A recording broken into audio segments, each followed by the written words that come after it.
వృషభ రాశి వారికి చూసుకున్నప్పుడు ఈ యొక్క గురువు అష్టమ లాభాధిపతి. ఈ అష్టమ లాభాధిపతి అయిన గురువు గోచార ప్రకారం ద్వితీయంలో ఉండడం, తృతీయంలోకి వెళ్ళడం, మళ్ళీ ద్వితీయంలోకి రావడం అనేది జరుగుతుంది. కాబట్టి ఎప్పుడైతే ఈ వృషభ రాశి వారికి ఈ మార్పు అక్టోబర్ 18 నుండి కూడా డిసెంబర్ 5 వరకు ఈయన మార్పు ఎప్పుడైతే ఉందో, ఎక్కడి నుంచి మనకి కర్కాటక రాశిలో ఈయన సంచారం అనేది జరుగుతోందో, అలాగే ద్వితీయంలోకి మళ్ళీ ఎప్పుడైతే వస్తాడో ఈ సమయంలో ఈయన వీళ్ళకి, ఈ వృషభ రాశి వాళ్ళకి శుభ ఫలితాలు ఎక్కువగా గోచరిస్తున్నాయి. అందులో ఈయన భావాధిపతి కూడా అయ్యాడు కదా, అష్టమాధిపతి అలాగే లాభాధిపతి.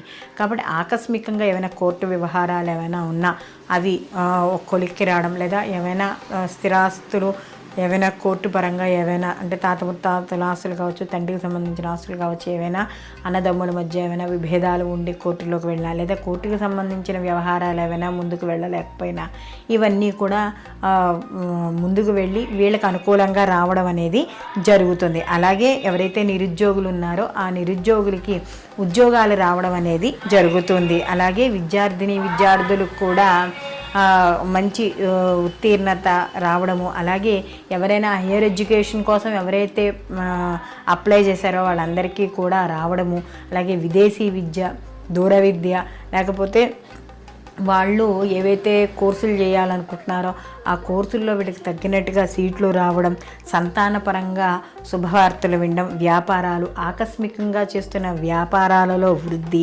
ఇలాంటివన్నీ కూడా ఉంటాయి. అలాగే ఇక్కడ తృతీయ స్థానంలోకి ఎప్పుడైతే